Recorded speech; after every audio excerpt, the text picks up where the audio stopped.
A freight train is out of control. Get on the phone. Tell them we got a runaway train. 7551 to West Colton. Its brakes can't hold it as it rockets down a mountain. Mayday, mayday! We're doing 90 miles an hour. 9-0. Now thousands of tons of steel and freight are heading straight for a small town.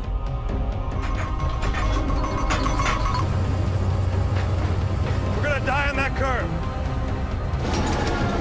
An innocent mistake risks the lives of everyone on board and many more in the town below.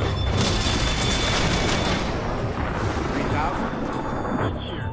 We're not getting any oxygen. We have the terrain alarm. Even Tower Aero Peru 603. We are in an emergency.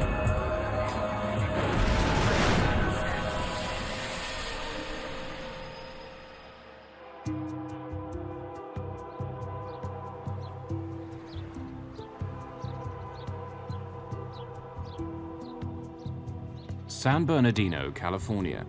A quiet suburban town at the foot of the San Gabriel Mountains. It's a great place to raise a family, in between the emptiness of the Mojave Desert and the bustle of Los Angeles. When we had problems in the neighborhood, we could go to one another, and it was a very nice neighborhood. But in 1989, San Bernardino is rocked by two disasters. 6 people are killed, 18 houses are completely destroyed. It begins with an out-of-control train. 60, 70, 80!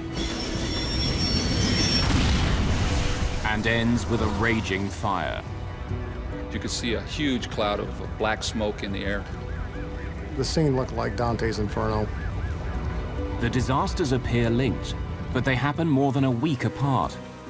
Investigators comb through the wreckage to find the hidden connection. Help! Somebody help me! They uncover a series of shocking decisions which have deadly consequences for some and scar a town forever.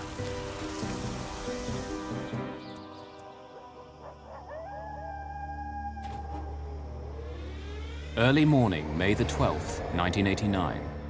On a railroad siding in the desert, a freight train waits to head up over California's San Gabriel Mountains. Frank Holland is the chief engineer for Southern Pacific Freight Train number 7551 East. Well, my job as an engineer is to get on the train, operate the locomotives, obey the rules, speeds, slow down at restrictions, and get the train from point A to point B. His work on this trip actually began the night before at the Mojave Rail Yard. Some of Southern Pacific's freight trains are put together here, picking up crews and engines to take them across the country.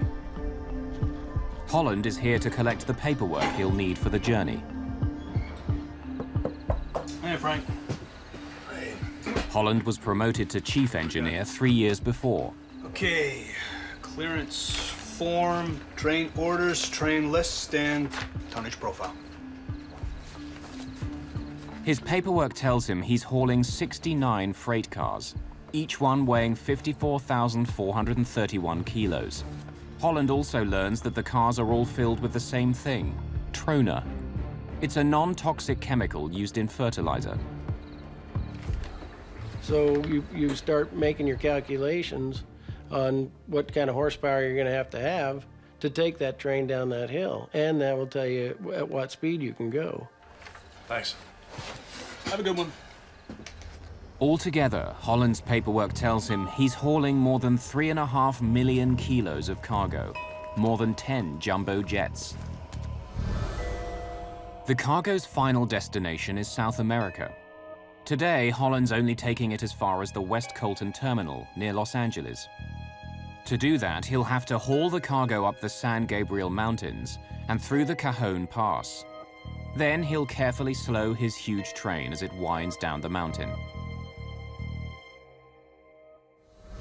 Hey guys, we're going down to West Colton. We got 69 cars filled with trona. Everett Crown is the conductor of 7551. He'll sit up in the front engine to assist Holland. Alan Reese is the brakeman this morning. He'll ride 2 engines back. Between them, the 3 men have almost 50 years of experience working the trains with Southern Pacific.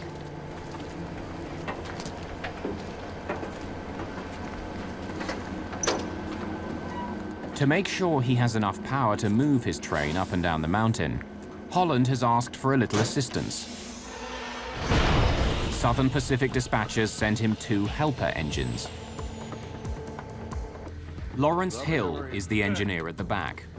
Robert Waterbury is his brakeman.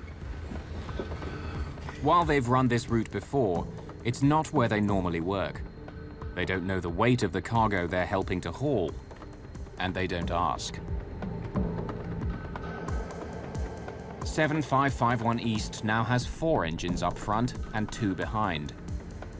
With the last 2 in place, the train is all set to go. Helper calling head end. Head end. Coupled and ready to go. Roger that.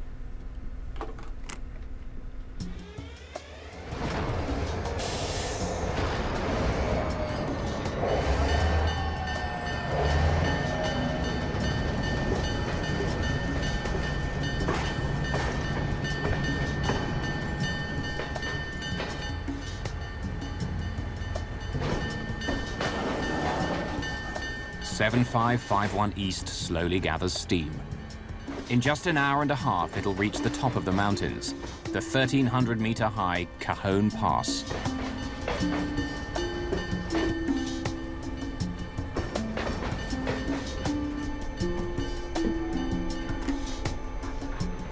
Helper to head end. Head end. We've cleared the siding. Thank you.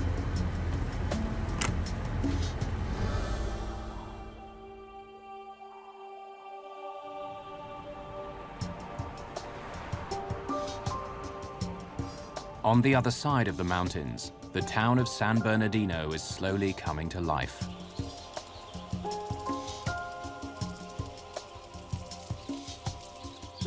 The Muscoy section is a fairly new development on the northwestern edge of the town. It's filled with single-story homes and growing families.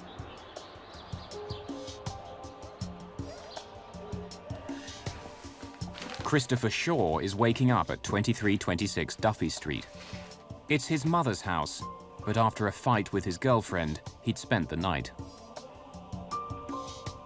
Across the street, Ruth Green has succeeded in getting 3 children out of bed and off to school. Her only daughter, Lavon, is staying home. It's just my daughter and I, and we're just making ready for what we considered a normal morning. We had had our breakfast and was straightening up in the kitchen. One of the only things people don't like about this part of San Bernardino is the train tracks. Trains race by on top of a 6-meter-high levee. Some of the houses on Duffy Street back right up to the tracks. When the homes went up for sale, the realtor was showing my husband a home that was on the same side of the street as the tracks. The tracks would have been behind our home, and he said no, he didn't want that. Just after 7 a.m., 7551 East reaches the highest point of its trip, the Cajon Pass. It's all downhill from here.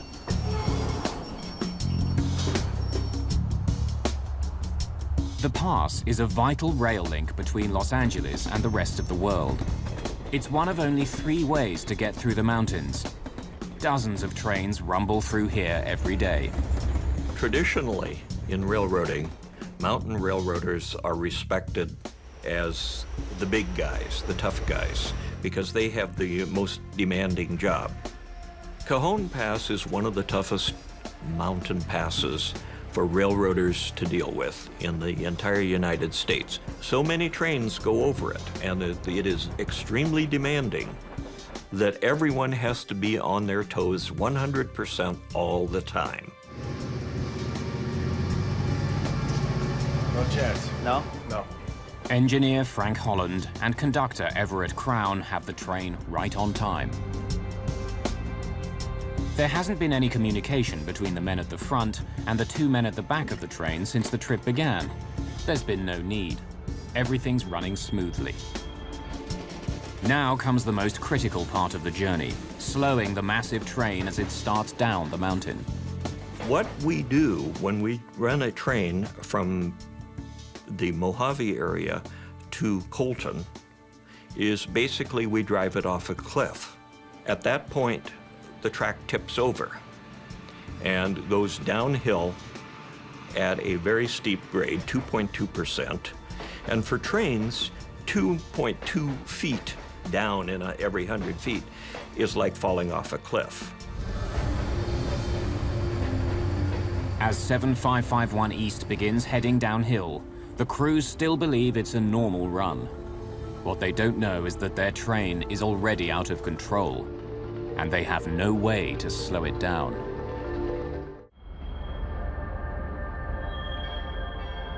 May the 12th, 1989. Just after 7 in the morning, Southern Pacific Freight Train 7551 East begins the long, slow descent from the top of the San Gabriel Mountains. The massive train is hauling 69 cars full of freight. At the bottom of the hill, the sleepy town of San Bernardino, California. As the tracks start dipping downhill, engineer Frank Holland first applies his dynamic brakes. They slow each of the 6 engines, reducing the speed of the entire train. He's only allowed to go 48 kilometers an hour through the pass. He checks in with Lawrence Hill, the engineer in the helper engine at the back of the train, to make sure he can maintain his speed. Calling the helper. This is the helper. You got all your dynamics? Yeah, I'm in full. Roger that.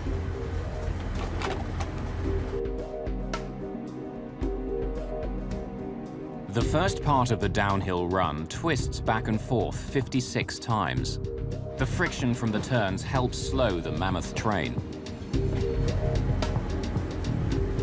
Even with the turns, Holland starts applying his air brakes. They put pressure on the wheels of each freight car. The train is now traveling at 40 kilometers an hour. That's exactly where Holland wants it to stay.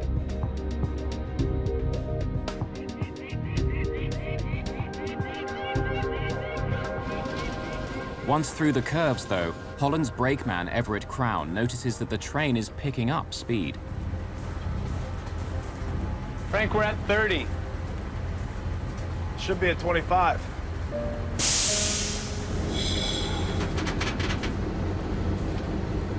The train actually was maintaining its speed. It might have been picking up just a little bit, but we still had a long way to go.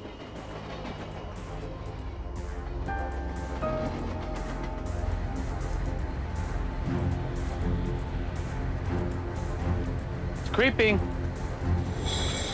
Confused, Holland continues to increase the pressure on the air brakes. But the train just keeps going faster.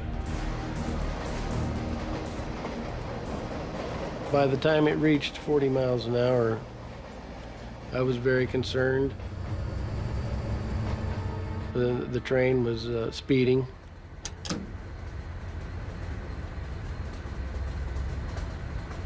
As the train approaches 72 kilometers an hour, Holland turns his air brakes on full.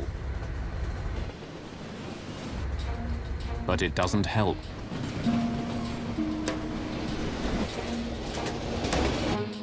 At the bottom of the hill, the track bends around the town of San Bernardino. Frank Holland knows he's not supposed to go more than 64 kilometers an hour around the corner.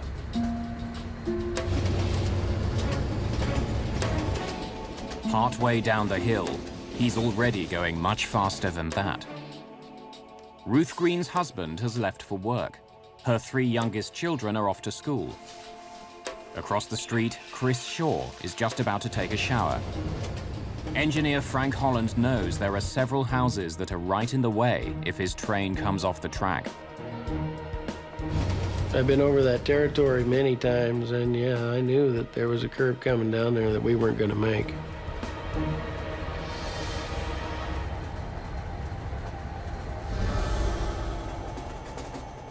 At the back of the train, engineer Lawrence Hill also knows they're in trouble. The air brakes are turned on full, but the train isn't slowing down at all. Something must be wrong up there. Without talking to the front of the train, Hill slams on the train's emergency brakes. It's their last chance. The train at that point tried to slow down a little bit. A couple seconds later, it was off to the races. It just took off like a rocket. The speed was going up so fast, I couldn't even believe it.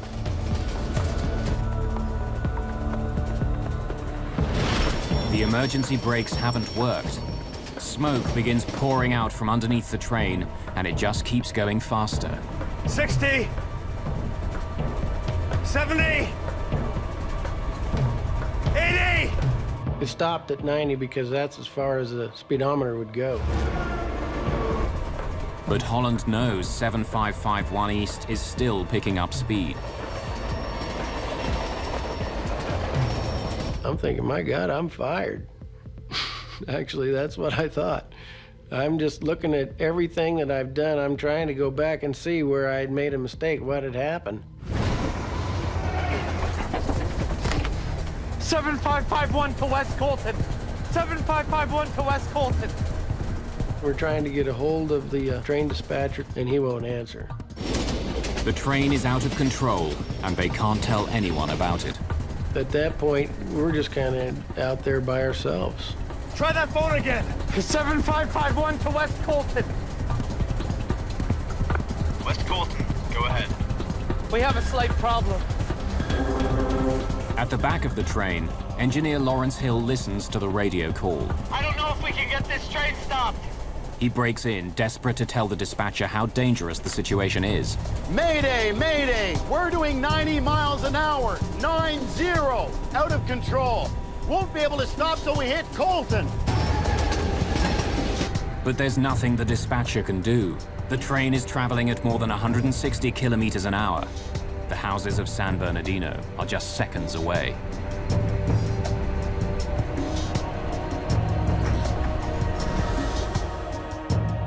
Down in the town, a strange rumbling breaks the morning calm. My house began to vibrate. The house was rattling so hard, I would have thought that the windows would have broke.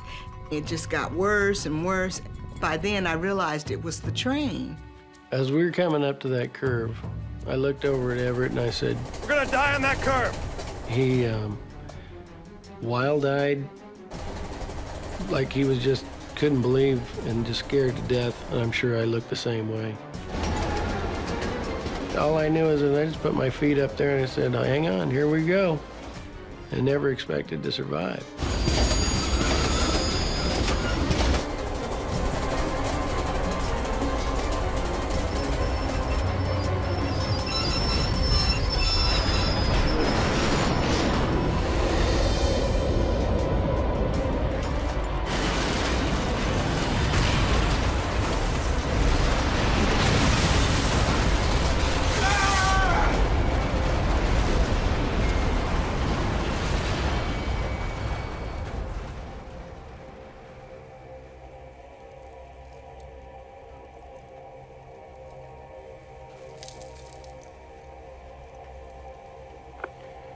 West Colton. AGYM Saugus dispatcher, please come in. We're on the ground here between Dyke and Stover. Mayday! Mayday! In the helper engine at the back of the train, engineer Lawrence Hill desperately calls the Southern Pacific dispatcher. Being at the end of the train has saved him from injury, but he's not sure everyone else has been so lucky. SP7551, anybody, please come in. It takes more than a minute for Hill to get a response to his frantic call. Saugus dispatcher, 7551 East, over. Saugus dispatcher, we are all over the ground here. I haven't heard anything from the head end.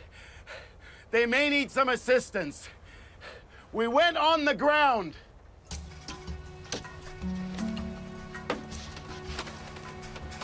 Incredibly, engineer Frank Holland survives the wreck. The man in charge of the train crawls away from his ruined engine, the first of the cars to derail. Everett, where's Everett? We gotta get him. He's still inside. Let's get you down first. He's helped out of the train by eyewitnesses to the disaster. And they pulled me off of the locomotive and set me down. It was just, I just couldn't believe it. The cars were just mangled. The locomotives were destroyed. It was just, you know, unbelievable devastation.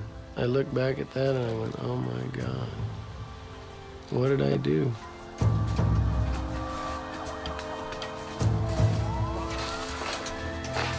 Frank Holland has broken several ribs.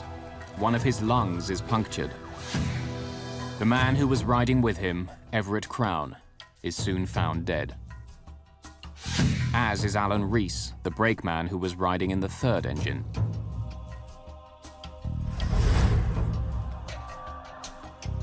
Footage taken shortly after the crash shows the scale of the disaster.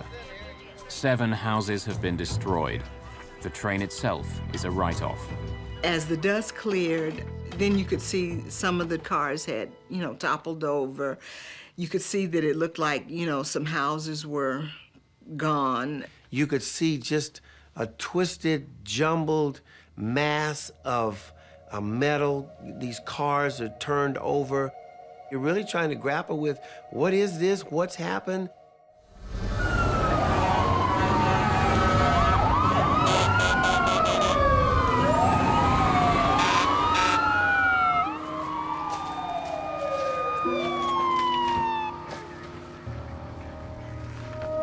Alan Simpson is a battalion chief with the San Bernardino Fire Department. The house that we focused on, with the information that the mother gave us about one individual, was totally obliterated. You wouldn't recognize it as a house. It looked like a jumble of somebody gone through it with a bulldozer. They were hollering that there's somebody still in there. We later learned that that was where Chris Shaw lived. And when you looked at that house, it was like you would say there was no way anybody could still be alive under all of that rubble and wreckage. The wreckage is also hiding an explosive problem no one in the neighborhood knew about. Running alongside the railway, about 2 meters below the ground, is a pipeline carrying fuel back up the mountain. If it's been damaged in the derailment, a single spark could cause a major explosion. Prior to this incident, we were not aware that this pipeline existed and ran directly behind our homes. The thought's always in the back of your mind if you have something like that. This is major, 14-inch pipe full of pressurized fuel. We know what that's going to do if it ruptures. The pipeline is operated by the Kalnev Pipeline Company. It pulls hundreds of barrels of fuel from the pipe, trying to reduce the size of any potential explosion. But much more fuel remains behind. Automatic safety valves in the pipeline that are supposed to shut off individual sections aren't working. The company can't completely drain the area under the derailment.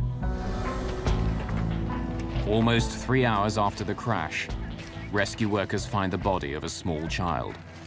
He's the second young boy killed in the disaster. Well, after we recovered the 2 children from the one house, there wasn't a lot of hope for finding anybody else at that point. But you never give up hope. You always keep trying. But there's pressure to wind the search down. Every moment spent looking for Chris Shaw further delays the cleanup. And Kalnev can't check the pipeline properly until the rail cars are gone. An entire neighborhood holds its breath. Is there any chance Shaw could possibly have lived through the disaster? Southern Pacific Train 7551 East has crashed into San Bernardino, California. 4 people are dead, and an entire neighborhood has been evacuated. A gas pipeline under the wreck hasn't been checked yet. Chris Shaw was in one of the houses destroyed when the train derailed. 12 hours later, he's still missing. George Avery, a firefighter for less than a year, takes his shift at the crash site. We were ordered to relieve the crews that were trying to search for a body. And at that time, they thought it was a body recovery. Shaw is the last person in the neighborhood still to be accounted for. Workers ask his mother to draw a map of the house. She tells them her son was in the bathroom when the train derailed. Workers concentrate their final search effort there.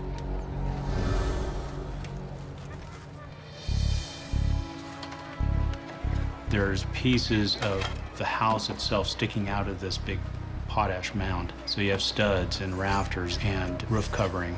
So they gave me a specific area, so I started removing the product. And as I did so for, it seemed like an eternity, but it was probably an hour, hour and a half, this void occurred and started to reveal itself in front of me. As Avery reaches into the opening, he feels something snag his jacket. So then I immediately pulled it out, thinking it was caught on a nail or whatever. As I pulled it out and looked inside, I saw this hand waving in front. I found him! I found him! Help! Somebody help me!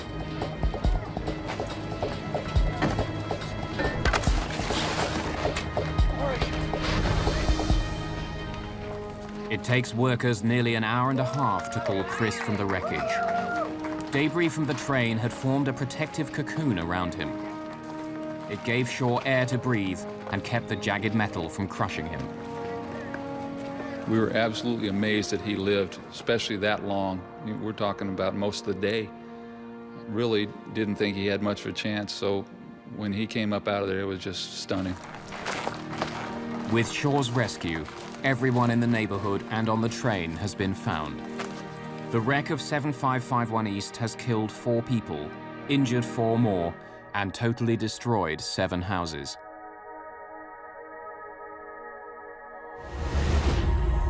Even with Shaw's rescue, San Bernardino's troubles aren't over yet. If the Kalnev pipeline has been damaged, it could explode at any time, destroying more homes and taking more lives.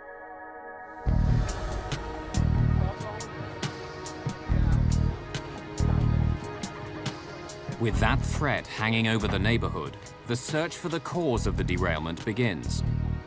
William Pugh and Russell Quimby are with the National Transportation Safety Board. By the time the team got there, it was fairly late and it was dark, and the scene looked like Dante's Inferno.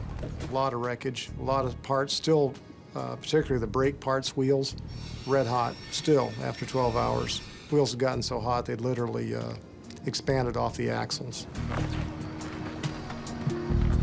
The friction between the wheels, the brakes, and the tracks was so intense that the wheels themselves began to liquefy, turning to molten steel as the train sped down the hill.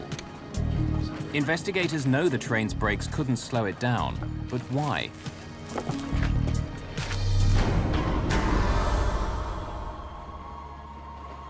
The next day, cleanup operations begin. Southern Pacific needs to clear its ruined train from the area. It's the only way investigators can work and Kalnev can check its pipeline. Southern Pacific has all of the cars moved 2 days later, but the ground is still covered with 7551 East's cargo, hundreds of tons of trona.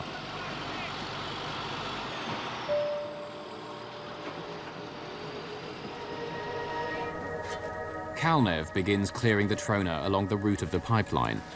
It's the quickest way to inspect the line, and it keeps the heavy equipment away.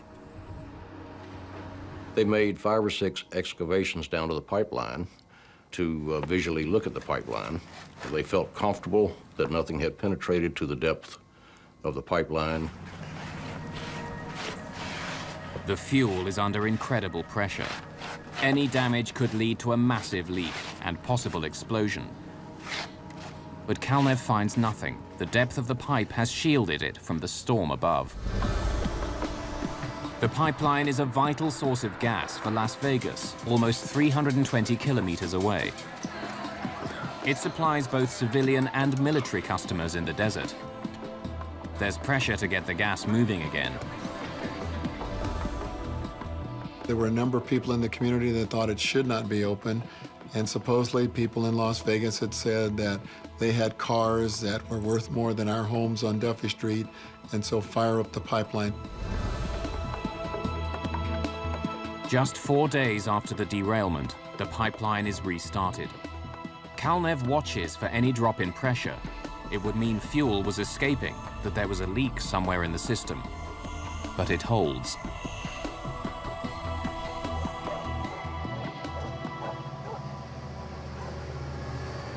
The very same day, Southern Pacific finishes its repairs on the damaged railway. Trains are once again moving past San Bernardino.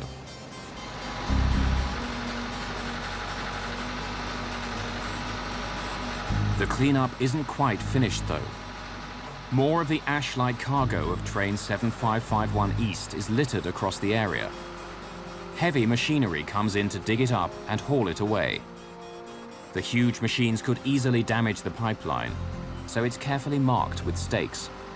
I told my husband one evening that I smelled gas, but we had been reassured that they had inspected this line and that there were no leaks.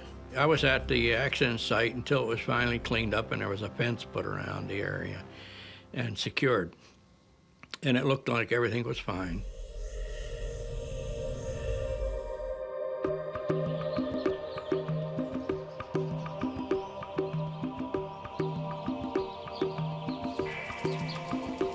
Early morning, May the 25th. It's been almost 2 weeks since 7551 East derailed, slamming into San Bernardino. But the cleanup was fast. For more than a week, the trains and the fuel in a pipeline below have been running smoothly.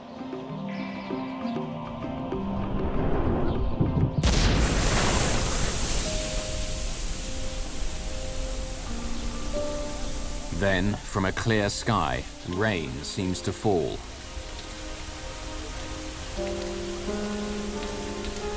Large sections of the neighborhood are soaked by this peculiar shower.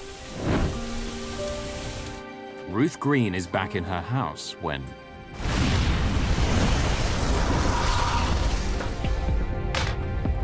for the second time in a month, she's confronted with a horrifying sight. To the left of me, as far as I could see up, down, or side to side, was nothing but a big wall of fire. I got to the front door, neighbors were screaming, "Get out, get out." I ran for my life.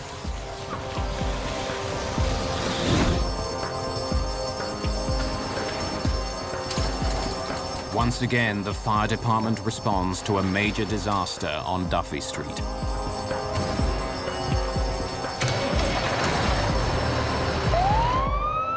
As we're getting the call and getting on the rig and opening the door, there was no doubt in my mind what that was. You could see a huge column of smoke and flame, and I knew immediately it had to be the pipeline. A tower of smoke and flame reaches more than 100 meters into the sky. Initially, when we got in there, we were so close that the plastic lenses on the front of the engine melted. Several of the turn signals, part of the red lights, melted. There is an intense noise coming from this pipeline where it had ruptured. It sounded like a jet engine. Deafening is how I would describe it. And we dealt with that all day long. Local firefighters aren't the only ones called back to the scene. I got a call, report to the chairman's office. I went down to the chairman's office, notified that the pipeline blew up, and that I should get my team together again. The area looked more or less like a war zone, where a lot of damage, a lot of fire damage had been done. Houses in the area were incinerated. Once again, Kalnev, which runs the pipeline, can't shut its emergency valves. Almost 2 million liters of fuel burn for more than 7 hours. By the time the flames are out, 2 people are dead. 3 more are injured. Another 11 houses have been destroyed. The residents of San Bernardino are in shock. They talked about the fact that one of the people that died, that all they really could find was their shoes that were left in one spot. And that, you know, the mental picture of that, it troubles you quite a bit. After the fire, it was over for me. I couldn't see myself living in the house anymore. It really scared me just that bad. What people here will soon learn is that all of the damage, pain, and suffering is the result of a simple, horrifying mistake.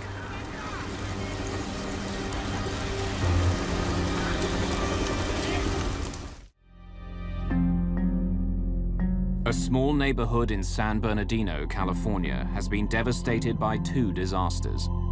In just 13 days, a train derailment and a gas explosion have ripped through the area, killing 6 people.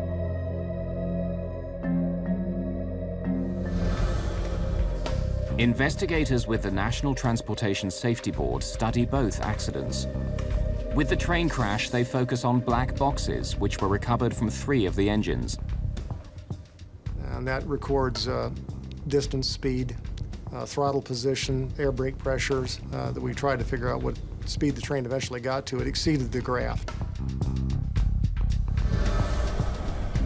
The black boxes reveal that 7551 East had probably reached the incredible speed of 177 kilometers per hour before derailing. The speed limit on the curve was just over 60 kilometers an hour. Although the train's brakes had been applied, it continued accelerating.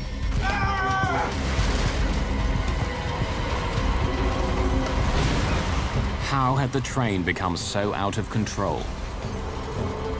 Almost all accidents are a chain of events that link together to cause the accident. Of course, any one point, if you'd broken that link, the accident wouldn't have occurred. Like other freight trains, 7551 East has 2 different systems to slow it down: dynamic brakes and air brakes. Air brakes push a block against the wheels of each freight car. The greater the pressure applied to the block, the slower the train goes. Investigators learned that the air brakes were working properly as the train started down the hill. As the train sped up, though, engineer Frank Holland maintained pressure on the air brakes. The heat created by the brakes became so intense that they melted. By the time of the crash, they were useless. The team turns its focus to the dynamic brakes. The dynamic brakes harness a magnetic field created by the engine's main generator. They reverse the magnetic field, which slows the axles on the locomotive. There were 4 engines at the front of the train, and 2 at the back. Before beginning his trip, engineer Frank Holland knew that his second engine wasn't working at all, and that the dynamic brakes on his 4th engine were only working sporadically. Still, it was more than enough. We figured that with the units that we had on the head end and the 2 helpers that they gave us later on, we could do 30 miles an hour down that grade with no problem. When his train starts down the mountain, Holland has it under control. With the brakes he has, he should be able to hold his speed, but he can't. Frank, we're at 30. It should be at 25. It's creeping. What the NTSB investigators discover from the black boxes is stunning. The brakes on the 3rd engine at the front of the train didn't work at all as 7551 East gathered speed. During the trip, Holland had even checked with the brakeman in the 3rd engine. Alan. Yeah. Well, what are your dynamics like? They're revving. But the black boxes show investigators that even though the dynamic brakes were making the noise they usually make, they weren't working. They weren't helping slow the train down at all. But it gets worse. Coupled and ready to go. Roger Of that. the 2 engines added to the back of the train, 1 didn't have any braking power either. Lawrence Hill, the engineer at the back, knew it, but he never told Frank Holland.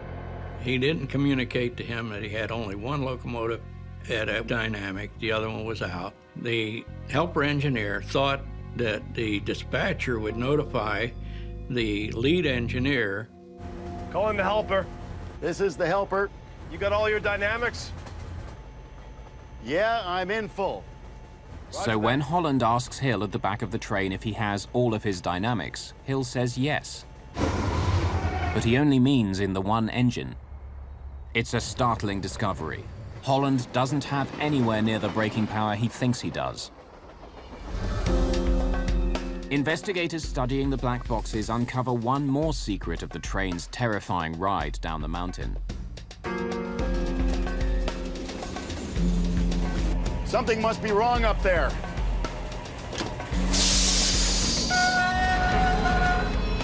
When Lawrence Hill pulled the emergency brakes, he actually cancelled out the dynamic brakes. It's a safety feature to keep the wheels from locking and the train from sliding down the tracks. In this case, with the air brakes melting, the dynamic brakes were the only thing holding the train back.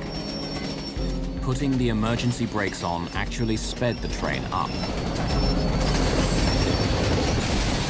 When the emergency brakes are applied, what happens is you lose your dynamic braking and you've got a runaway train now. But Pugh is still puzzled. According to all the paperwork, 7551 East was hauling 3.5 million kilos of cargo. At that weight, even with his crippled engines, Holland should have been able to hold his speed going down the mountain. To find out why he couldn't, investigators turned their attention to the days before the accident.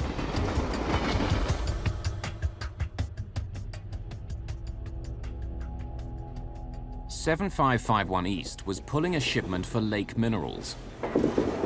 5 days before the trip began, the company's superintendent drops off the proper paperwork with Thomas Blair, who works for Southern Pacific. The paperwork outlines what's in the shipment and, normally, how much it weighs. Thanks. In this case, though, the weight was not filled in. Lake Minerals believed each of the cars was filled to its maximum, 90,000 kilos. Hey! Hey! Since that's what the company expected, Lake Minerals didn't think there was any reason to put the number down. But Blair knows that to fill out the proper computer forms, he'll need to have a weight, or the train won't be able to leave the train yard. Blair has been working with Southern Pacific for 17 years. He's seen thousands of freight cars leave his yard. He makes an educated guess that the material in each car on the train weighs 54,000 kilos. But Blair's guess is a tragic miscalculation. Every single freight car on 7551 East is actually carrying 36,000 kilos more material than he estimated. Across 69 cars, it means that the train is actually more than 6 jumbo jets, 2.5 million kilos heavier than anyone thinks it is. Nobody caught the fact that the weights were way under. Train orders, train lists, and tonnage profile. From then on, the engineer had a profile of the train that showed 6,100 ton. I'll be back at 3. Okay. He operated that way, and it was wrong. It was dramatically wrong. I mean, that was only 2/3 of the weight of that train. That train was doomed, and we just didn't know it. Frank Holland was in trouble before his trip began. Even if all of his engines were working, it would have been a difficult trip down the mountain. With all the problems he had, he simply didn't have the power to slow his enormous train down. Crashing into San Bernardino was all but inevitable from the beginning. The wreck of 7551 East was a preventable disaster. Investigators are about to discover that the explosion which followed didn't have to happen either.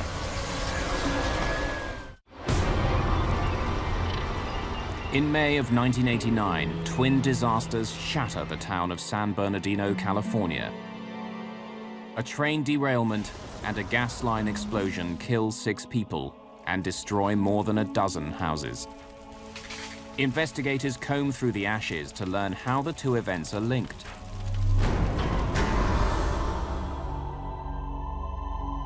The pipeline was 2 meters below ground. And in the days after the derailment, CalNev examined it closely. They couldn't find a single dent or crack where the train had broken through the earth. The train crash hadn't seemed to weaken the pipeline. And when gas began pumping through the pipe, there was no loss of pressure, no warning sign of a problem. They started operating and brought it up to about 1,600 pounds, and all of the pressure readings at various places along the pipeline looked normal. Since the derailment itself didn't cause the rupture, investigators continue their search. They study the pipeline for clues. Even though the fire burned for hours, the piece of pipe that burst has not been destroyed. When the pipe opened up, it caused a rupture in the pipe that was sort of what we term as a fish mouth shape. And at the widest area, it was about 4 inches wide, and it was about 2.5 feet long. Like forensic investigators, the NTSB looks for a telltale fingerprint that will help them discover how the pipe broke. Near the spot where the pipe ruptured, investigators find dents and several deeper gouges. The marks are like wounds on a murder victim. If investigators can find out what caused the marks, they'll discover what caused the pipeline to burst. We knew that there were deposits of hardened steel left in the gouges. We knew that whatever piece of equipment had damaged the pipe had teeth on it that were hardened steel. There are several possible suspects. A number of front-end loaders and one large backhoe used during the cleanup all had hardened steel teeth.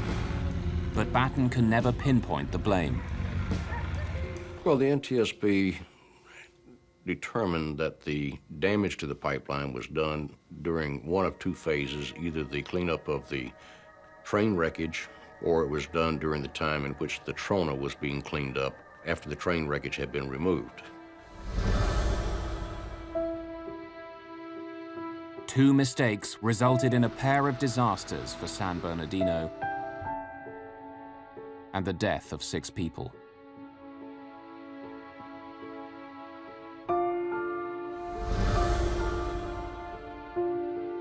In its final report on the disasters, the NTSB doesn't blame Frank Holland, saying his belief that he had enough braking power to stop the train was perfectly reasonable.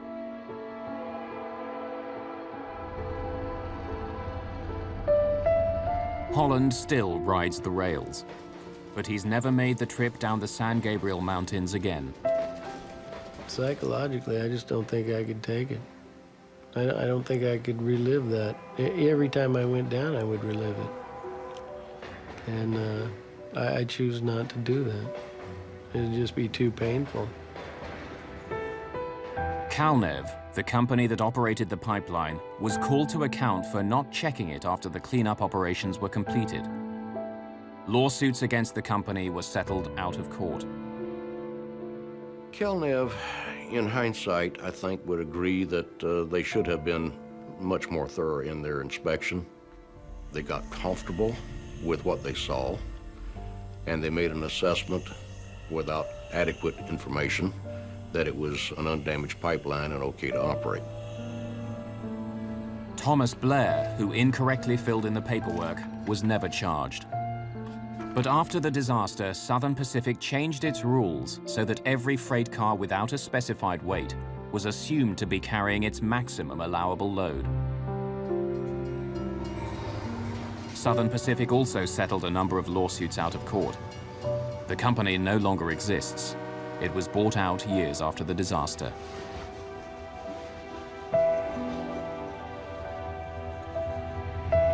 Trains continue to run past San Bernardino, but many of the families involved in the disaster moved away.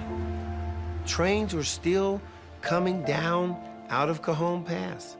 And so a person couldn't help but go in their mind go to where, what if that this thing could happen again? Houses aren't allowed beside the tracks anymore. All that's left is an ugly scar of land. There's no monument here to mourn those who died, or to mark the day when disaster came to Duffy Street.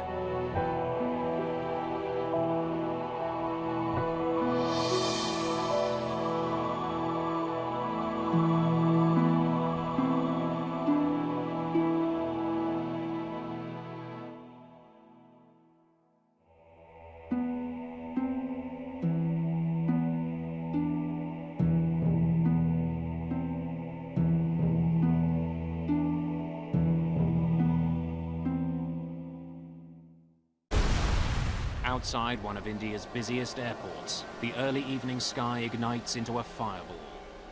This cloud just lit up. Felt like you could feel the heat. Flaming wreckage falls from the sky. It's a horrifying crash. I realized that the clumps that I saw all around me were either the remnants of the aircraft or dead bodies. When investigators arrive, they find the twisted remains of 2 passenger jets.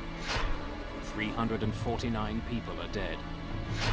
Vital clues are buried deep underground.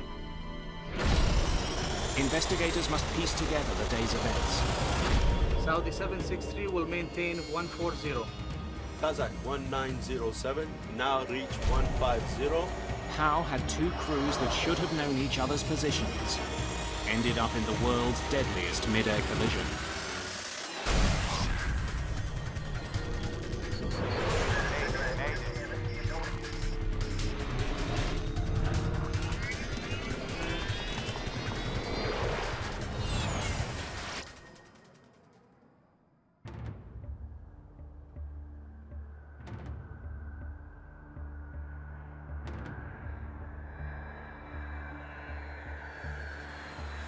Indira Gandhi International Airport, New Delhi. A gateway to India.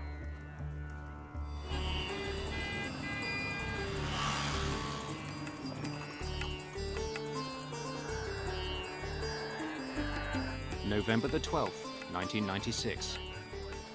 Busy? Air traffic controller V.K. Dutta arrives for the late afternoon shift. There was a ward supervisory officer.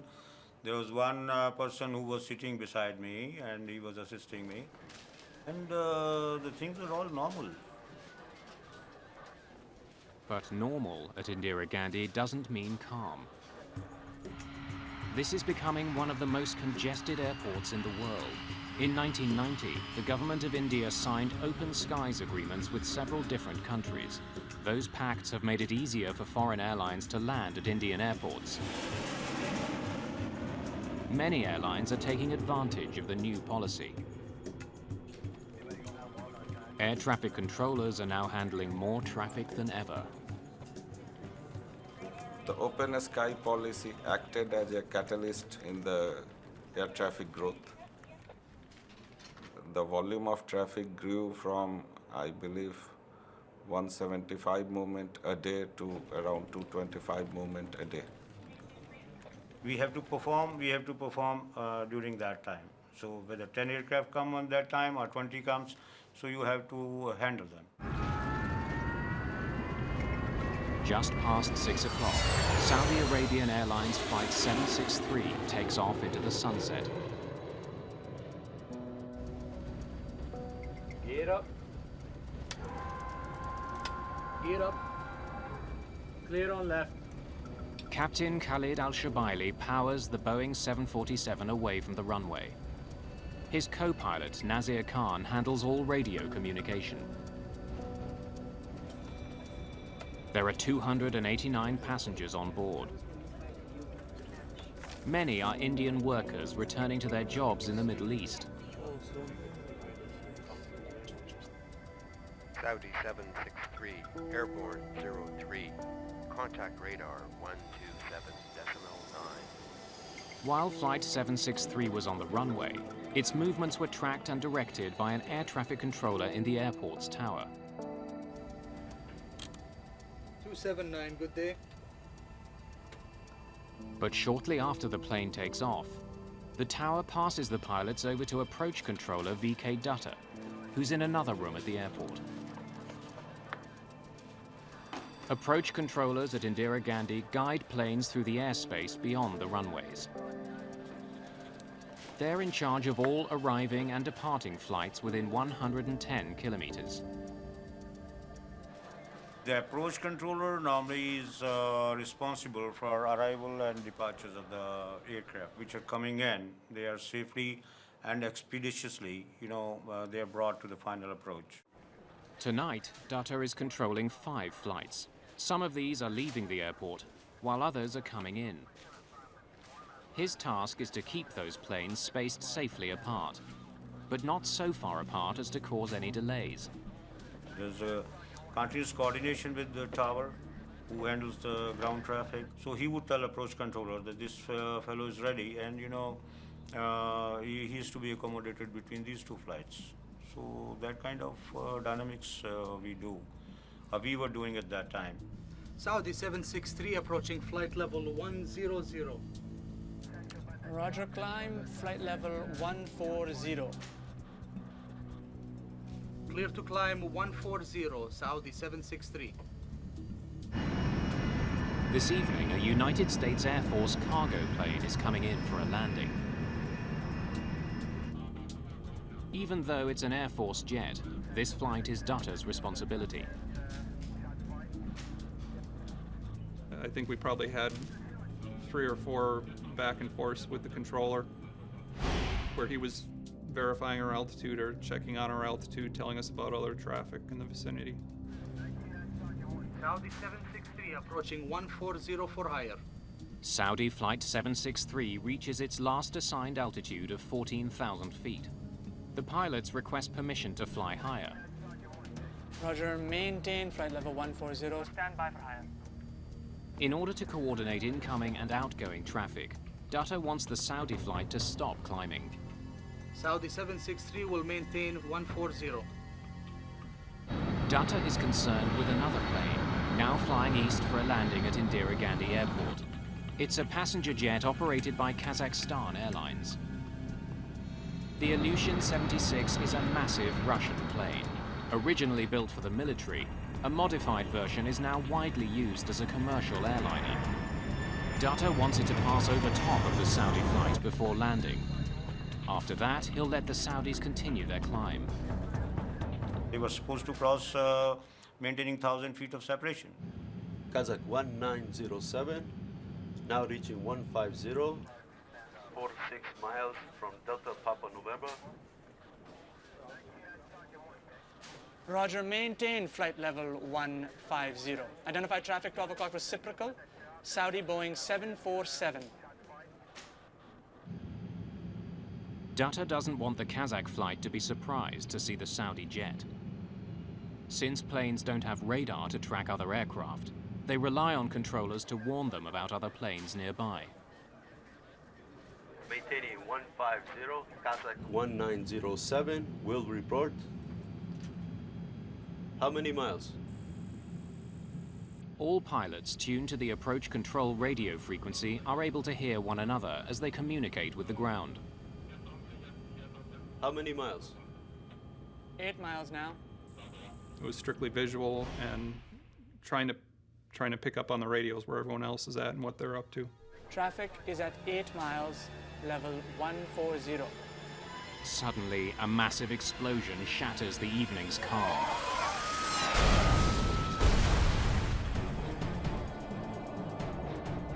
All at once, out of the right side of the window, right side of the cockpit, this cloud just lit up. Those missiles? To my mind's eye, there were missiles kind of corkscrewing, picking up speed was what they looked like, and they looked like they were coming right at us. We actually started veering the aircraft away before it became apparent that they weren't coming at us.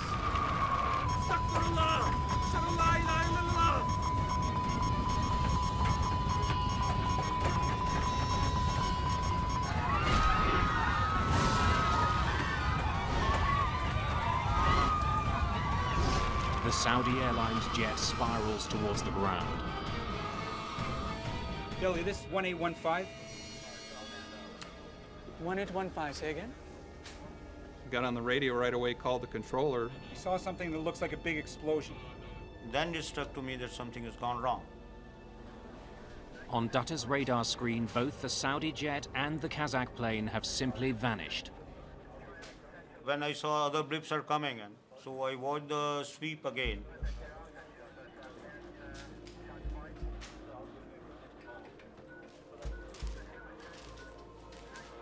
But they were not there at all. We then heard the controller call for the Saudi Air jet and the Ilyushin. Saudi 763? With no response. That was obviously very bone-chilling. Something tragic has happened in the skies near New Delhi's airport. VK Dutta is about to become the target of an investigation into one of the deadliest plane crashes of all time. Kazak 1907, report your position. At New Delhi's airport, a sense of dread is growing. 2 planes have vanished from approach control's radar. The worst nightmare an air traffic controller has is the Midair police. Saudi 763. Together, the 2 missing planes were carrying 349 people. Kazak 1907, report position.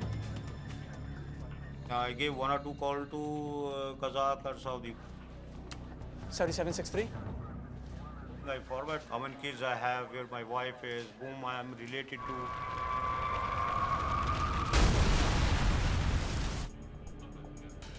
US Air Force pilot Captain Tim Place soon confirms the worst. Delhi, this is 1815. 1815. What did you see? 2 distinct fires on the ground. 2 fires on the ground. Confirm? Confirm. Confirm. Roger. My senior came to me, so I told him the accident happened. I told people who were to do search and rescue that the aircraft have crashed at 40 nautical miles west of Delhi. 2 planes have gone down over Chakri Dadri. Chaki Dadri is a town 65 kilometers west of New Delhi.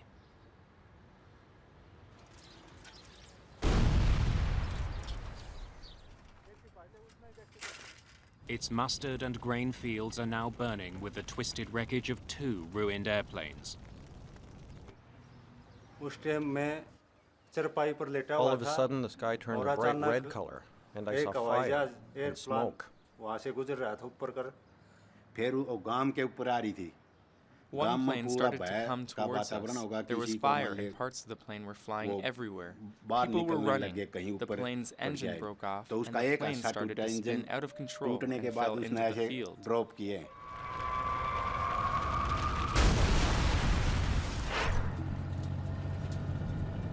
I was told that there's been a mid-air collision. Apparently there's a jumbo jet which may be involved, and why don't you just head out? There was this adrenaline rush in that sense. I was very new in the business, and I knew I had to get that story. Vishnu Som is assigned to report on the crash for New Delhi television. He arrives in the darkness of night a few hours after the crash. We parked our vehicle on the side of the road, and it was, there was a fair bit of moonlight. He and his cameraman are one of the first media crews to arrive on the scene. Hey, turn off the light. Don't want to attract attention. Police have likely cordoned off the area. I stepped onto the field, and I thought it was a fallow field. Nothing was growing over there because it was just sand.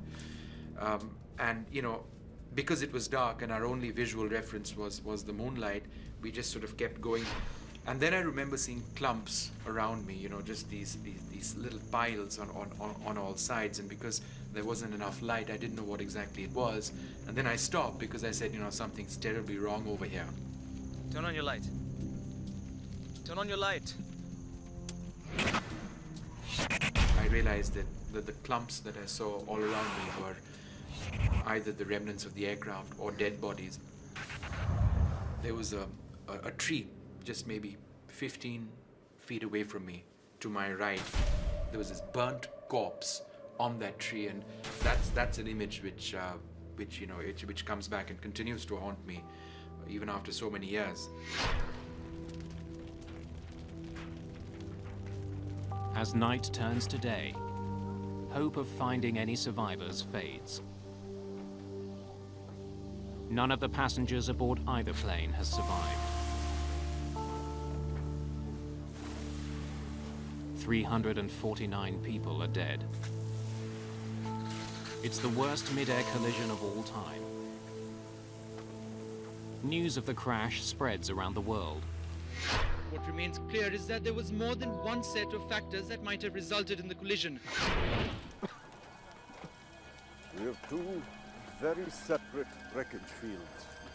Captain KPS Nair is one of the first investigators on the scene.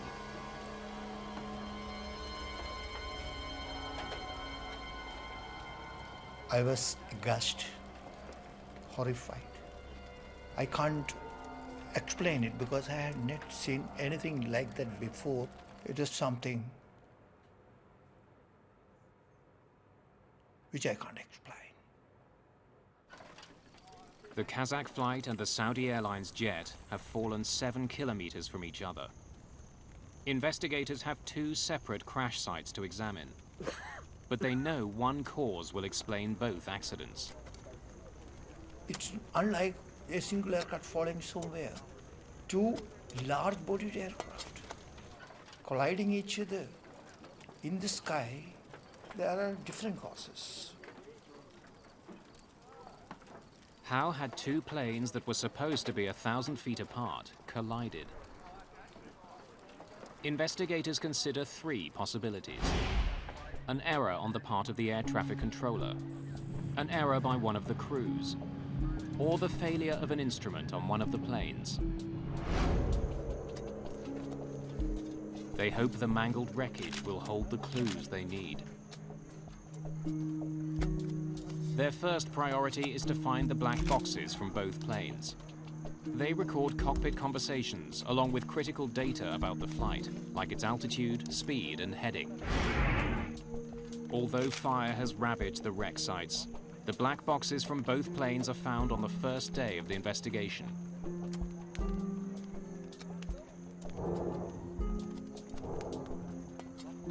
But for the moment, they hold their secrets. It will take several months for experts to extract data from the recorders. In the meantime, investigators focus on conversations between the 2 planes and the air traffic controller. In this particular case, we had the evidence of the ATC transcript.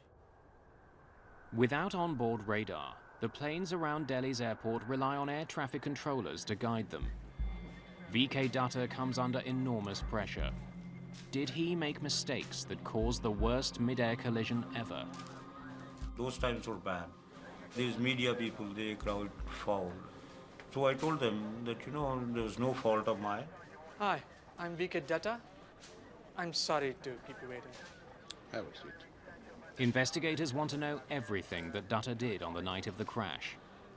Was traffic heavy? Evenings are always busy. Dutta's radar doesn't track a plane's altitude. Instead, controllers in New Delhi write a plane's last reported position on a strip of paper. The strips are continually updated. It's the only way for controllers to keep track of the altitude of the planes under their control. Level information is not there, so level has to be confirmed by the pilot. Kazak 1907. Now reaching 150. Air traffic controllers can only know a plane's altitude when the pilots report it. Are these your notes? Yes, sir. This is the Kazak one, and this is the Saudi one. Investigators learned that Dutta was in charge of 5 flights at the time of the accident, and that the Saudi and Kazakh flights were flying in opposite directions of the same aerial pathway. The area that Dutta manages is divided into a network of air corridors. Controllers use them to channel flights in and out of the airport. But many of the corridors are used for military flights.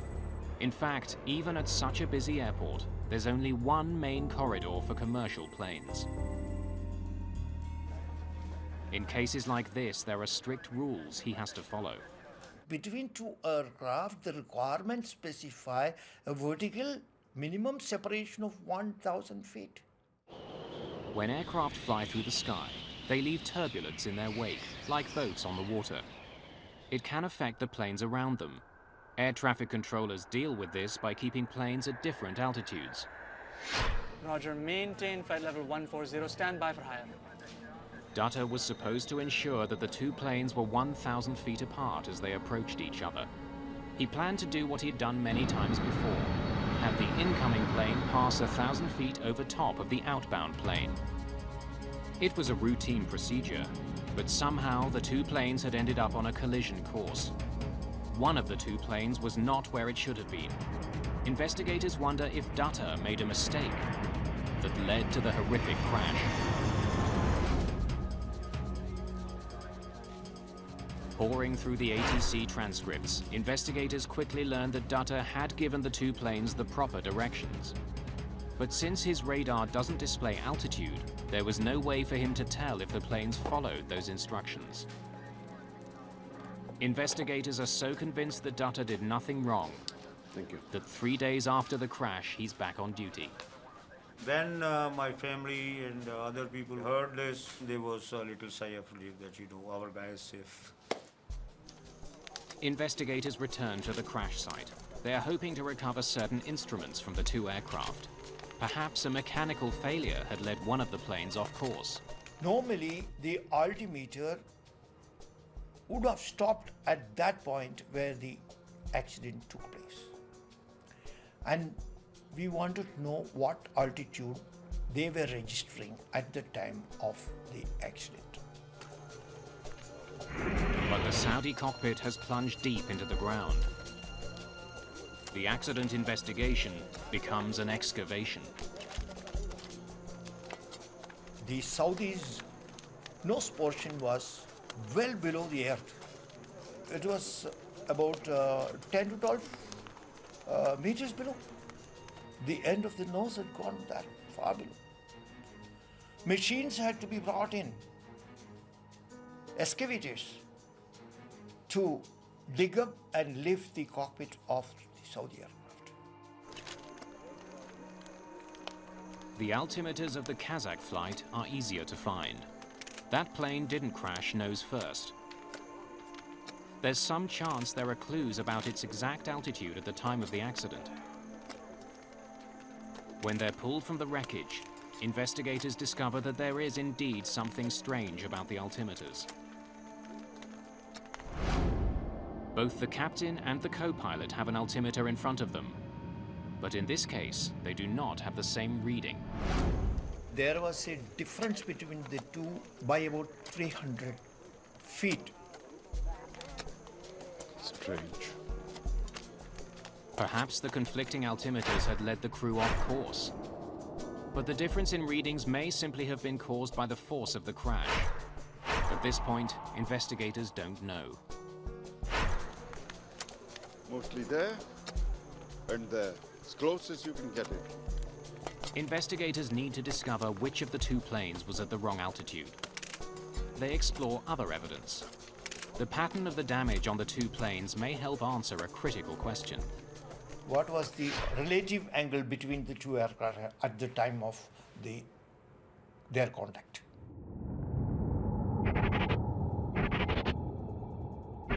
Most of the pieces from the two planes are kilometers apart, but a large section of the tail from the Saudi aircraft is found near the beginning of the debris field.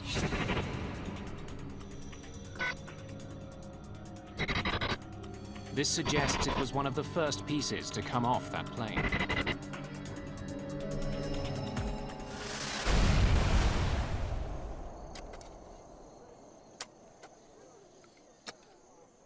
The significant points of contact in this particular accident in the air was between the tail end of the IL-76 and the wing portion of the Boeing 747 of Saudi Air.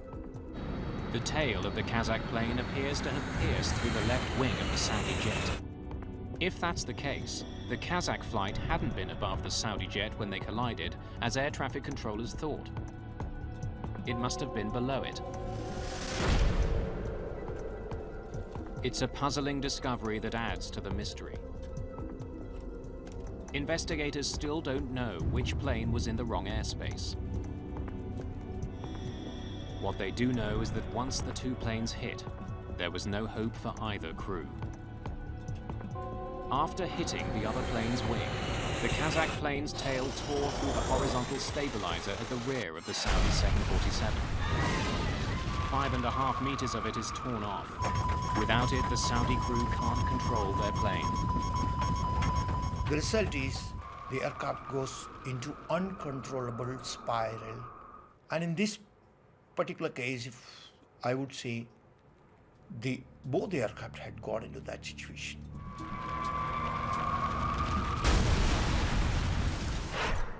What they've found in the wreckage of the two jets frustrates the investigators. They now understand how the planes collided, but they still don't know why they were at the same altitude, or in fact, what altitude they collided at. How had the Kazak jet, which was supposed to be above the Saudi flight, ended up below it? Almost 2 weeks after the accident, Captain Ashok Verma joins investigators at the scene.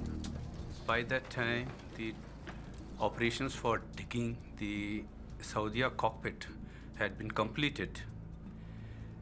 Whatever equipment was recoverable had been recovered.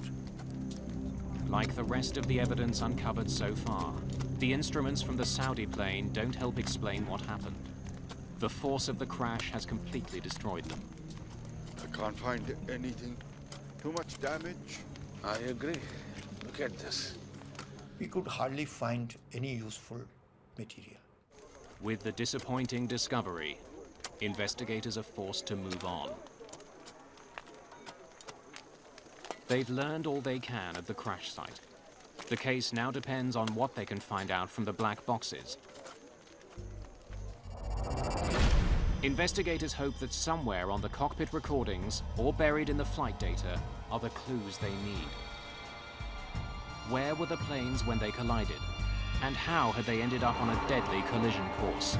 Get to the 150! Just at the 140! Start to go!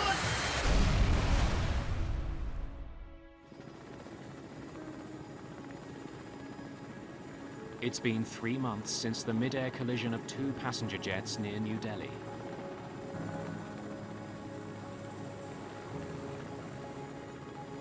Investigators have been frustrated by a lack of conclusive evidence. They hope the plane's black boxes will help them solve the case. In order to avoid any suggestion of bias, the boxes from the Saudi flight are being analyzed in England. Technicians from the Air Accidents Investigation Branch try to extract valuable data. The neutrality of state where the recorders are handled was an essential thing. Each plane was equipped with 2 black boxes, a flight data recorder and a cockpit voice recorder. The flight data recorder contains information on dozens of aspects of a plane's performance. Among them, the altitude, the airspeed, and the changes pilots make to the flight controls.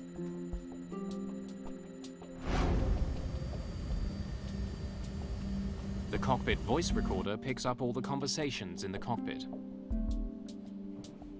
279, good day. As investigators try to learn more about the collision near New Delhi, they use the information stored on the black boxes to make a chronology of events. Peter Shepard is head of the recorder section of the Air Accidents Investigation Branch. He'll work backwards from the moment of impact. The point of collision is reasonably well defined by rapid changes in parameters on each aircraft. If we make that our time zero point, we can then relate that to the individual times and build up a common time base. First, Shepard and his team concentrate on the Saudi 747. Saudi 763 approaching 140 for higher. Roger, maintain flight level 140, stand by for higher. Saudi 763 will maintain 140. The CVR reveals that the Saudi pilots received clear instructions about their altitude and seem to have understood them. After being told to hold at 14,000 feet, there was no discussion of climbing to a higher altitude, which would have taken them into the path of the Kazak flight. Next, Shepard looks at the flight data recorder to confirm that the Saudi flight actually followed the instructions it was given. The recorder from the Saudi flight showed us that the altitude had been normal during climb out. The Saudi pilots leveled off at 14,108 feet, well within their safe corridor. It had leveled at its assigned altitude of 14,000 feet and continued to fly level. The Saudi pilots followed the ATC instructions meticulously, which is borne out by their confirmatory calls back to the ATC. Air traffic controllers wanted the two planes separated by 1,000 feet and wanted the Saudi plane to fly below the Kazak jet. If the Saudi pilots did nothing unusual, suspicion is growing that somehow it was the Kazak plane that was in the wrong place.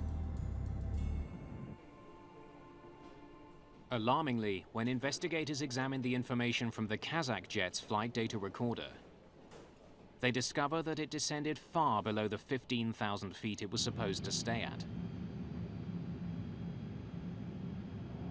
Moments before the collision, the Kazak plane is at 14,100 feet, almost 1,000 feet lower than its assigned altitude and less than 10 feet below the Saudi flight. It then powered directly into the Saudi jet. The Kazakh crew had not stopped descending at the altitude they were cleared to, that was 15,000 feet. But why had the Kazakh flight dropped so badly off course? Kazak 1907, report position. Kazakhstan Airlines presents one theory for their plane's dramatic loss of altitude. The Kazakhstan defense mainly relied on presence of turbulence. Perhaps a sudden burst of turbulence had forced the plane lower. The data recorder of the Kazakh flight does seem to indicate that the crew had a bumpy ride. It shows two distinct and sudden drops of more than 400 feet. The airline claims both of these drops were caused by turbulence. But Peter Shepard isn't so sure. When we saw the jumps of 250, 500 feet, our initial response was that these can't be right. I mean, it was the rate at which they changed was beyond that an aircraft could actually perform. What else could cause the plane to drop so quickly, or at least seem to drop so quickly? Shepard searches for an explanation. We tried to resolve the inaccuracies in the Kazakh recording by looking at the other parameters that were recorded and trying to derive altitude using these other recordings. It's intricate math. By using information including the speed and rate of descent from the flight data recorder, Shepard determines that the plane was on a steady downward approach. The reason for the apparent sharp drops is simple. Shepard learns that the sensor that sends altitude information to the flight data recorder was faulty. It would stick and temporarily stop sending information. When it got unstuck, it would wrongly appear as though the plane had lost considerable altitude. It's as if there was a bit of glue on one area and it stuck in that. And eventually the altitude changed so much, the force on it made it jump again, and it stuck there for a little while.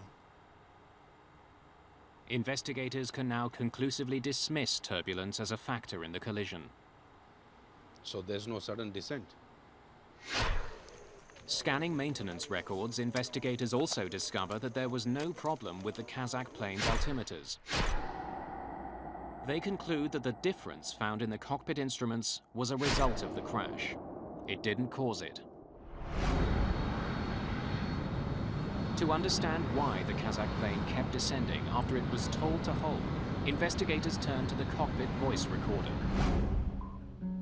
It begins long before the crash itself.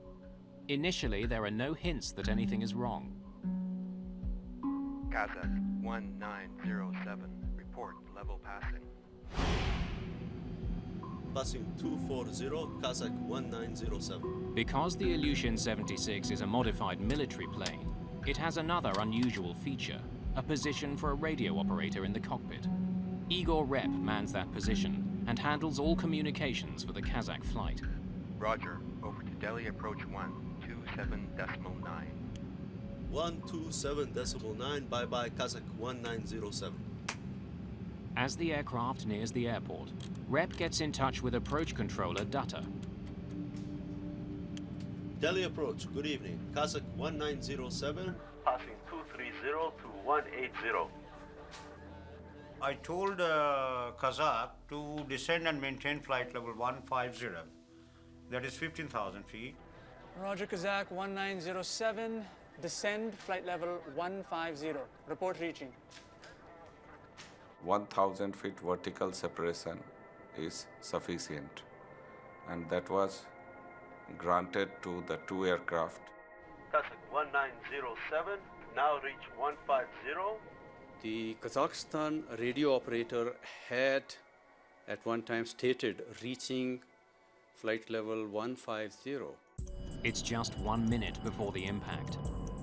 And at this point, the Kazakh plane appears to be right where it's supposed to be, 1,000 feet higher than the Saudi plane.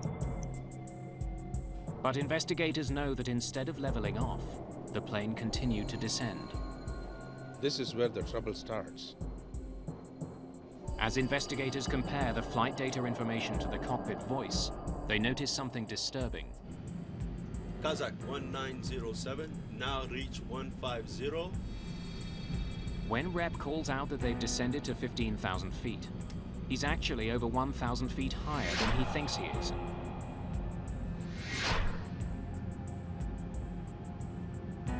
Investigators wonder how he could make such an enormous mistake. Why would he say he was at 15,000 feet, when in fact he was at 16,000? They consider the layout of the cockpit. A radio operator does not have his independent altimeter. There are two metric altimeters fitted in front of, one each in front of the pilots. With some effort, the radio operator could also see this. Whatever the reason, Rep is mistaken about his plane's height, and he's the only one in contact with the ground. Despite being told to remain at 15,000 feet, the plane continues to descend. As it does, Dutta issues a warning to the Kazakh pilots. Identified traffic, 12 o'clock reciprocal, Saudi Boeing 747 and 10 miles. Likely to cross in another 5 miles. Report if in sight. He tells them to watch out for the Saudi flight, but the Kazakh jet just keeps flying lower. Ahead. Ahead. Just before the crash, Igor Rep seems to have recognized that the plane is now flying dangerously low. But his warning doesn't come in time. Keep the 150. Do not descend. Accelerate, Sanyo. The cockpit voice recorder proves what investigators found in the flight data. At the time of the crash, the Kazakh jet was trying desperately to get back on course. Get to the 150 and press at the 140. Stop the one! But investigators are still puzzled. Why had the Kazakh plane kept descending? After ruling out controller's error, ruling out the mechanical failure, do you have to go further into details of human behavior during the operation of a flight? Kazakhstan is one of several now independent republics that used to be part of the Soviet Union. The national airline has a reputation at Indira Gandhi Airport. There was always a sense that, these were small fly-by-night operators essentially doing the charter business, and they didn't necessarily follow the conventions of modern Western aviation. We examined their background of knowledge of English language. The crew in the Soviet states, they pass English examination, but they're not fluent in spoken English. Verma now listens more closely to the cockpit voice recorder. looking for an indication that the crew misunderstood their instructions. Had a language barrier caused the crash? How many miles? Traffic is at 8 miles, level 140. Did the Kazakh pilots confuse their own altitude with that allocated to the Saudi aircraft? Report, 8 miles. Verma finds that members of this crew weren't communicating clearly with each other. Igor Rep was responsible for communication with the ground, but there's no indication that the pilot and co-pilot were listening to his instructions. Switch on, engine inlet heating. While the rest of the crew was busy discussing arrival procedures, Rep alone seemed to be occupied with their altitude. Now looking, 1907. It is a usual practice that the briefing for the arrival is completed before start of descent, so that all crew can pay full attention to the radio. While the radio operator appears to have understood that the Saudi plane was at 14,000 feet, investigators believe the co-pilot thought that he was cleared to 14,000 feet and continued his descent. Hold the level. What level were we given? When the pilot does respond, he seems confused. I think pilots did not pay that much attention and relied too much on the radio operator and to navigate the aircraft during this critical phase. The decision to increase power and stop descending ends in tragedy. Keep the 150. Do not descend. Accelerate, Sanyo. Get to the 150 because at the 140. Don't run!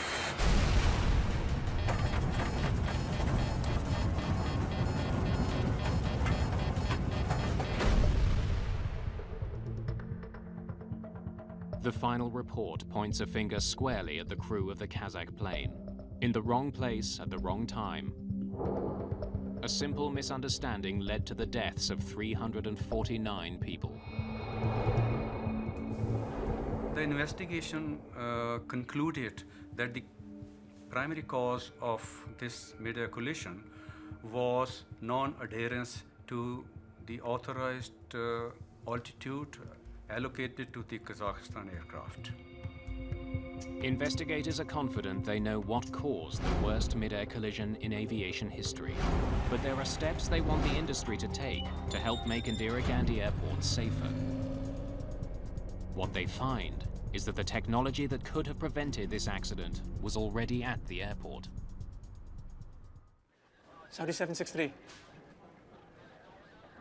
Investigators have determined that poor cockpit communication and a simple misunderstanding caused a devastating accident which killed almost 350 people.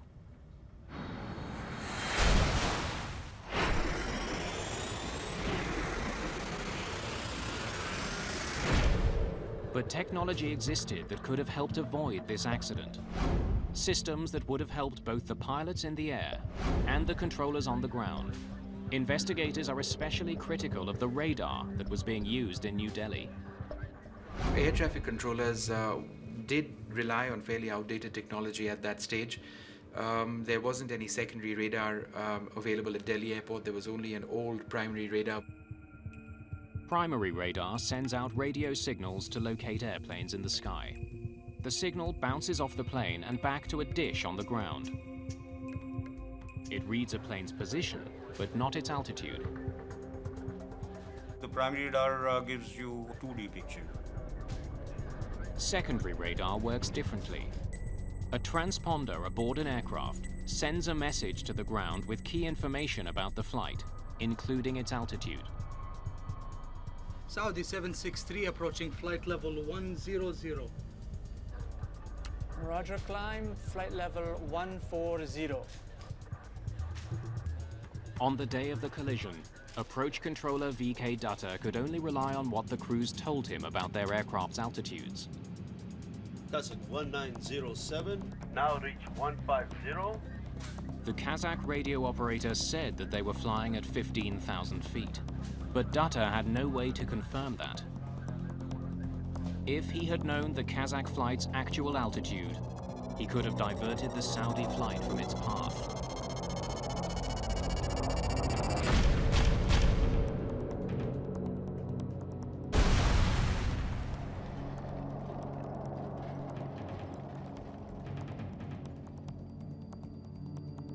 That is the 3D picture. So you have some time to react to it. You can take the aircraft away. At the time of the accident, India had ordered a $118 million air traffic control system with secondary radar and more sophisticated communications and navigational equipment. The system had originally been scheduled to be installed 2 weeks before the accident. But on the day of the crash, the system hadn't even been unpacked. Secondary radar is an advancement on the primary radar. And in this particular case also, by getting the altitude information, it could have been possible that the accident of this nature could have been avoided. In the year following the accident, there would be 3 near misses near Indira Gandhi Airport. It would take more than 2 years for the secondary radar system to be installed. Today, controllers at Indira Gandhi International Airport see an airplane's flight number, altitude, and heading. It's far more information than controller VK Dutta had available to him on the day of the accident. Experts believe another piece of technology could have helped prevent the collision: TCAS. TCAS equipment generates caution and warnings for the crew. It allows them time to react, draws their attention to the situation around, and it looks into the vertical separation. TCAS is a collision avoidance system that can be installed on board airliners. In many countries, the technology is mandatory. It alerts pilots when other flights are coming too close. The system also automatically tells them what evasive action they should take. Neither plane was equipped with TCAS. The Indian Airports Authority has also made the airport safer by redesigning the air corridors coming and going from the runways. At the time of the collision, there was one main air corridor for commercial planes landing and taking off from Indira Gandhi International Airport. With the increase in air traffic, that single corridor was becoming too crowded. In the wake of the accident, more air corridors were opened for commercial flights. In general, aviation safety standards has improved. The concern for the safety has improved. Out-of-date technology and poor communication led to this crash. But like almost every aviation accident, it was a chain of seemingly minor events that ended in disaster. In retrospect, were some very unlucky people to meet in the sky that night. You know, it's a 1 in a million chance for that to happen. Certainly there were other things that could have helped: radar, collision avoidance systems, and I think we continue to make advances there. I don't worry about flying. Certainly, you know, destiny, I don't know. It was glad we weren't 5 minutes in front of where we were at, that's for sure. VK Dutta went on to have a long career as an air traffic controller. Today, he works at a college training young controllers. So I'm chief instructor there. So I'm training ATCUs. I'm addicted to my job. I love it. I really love it.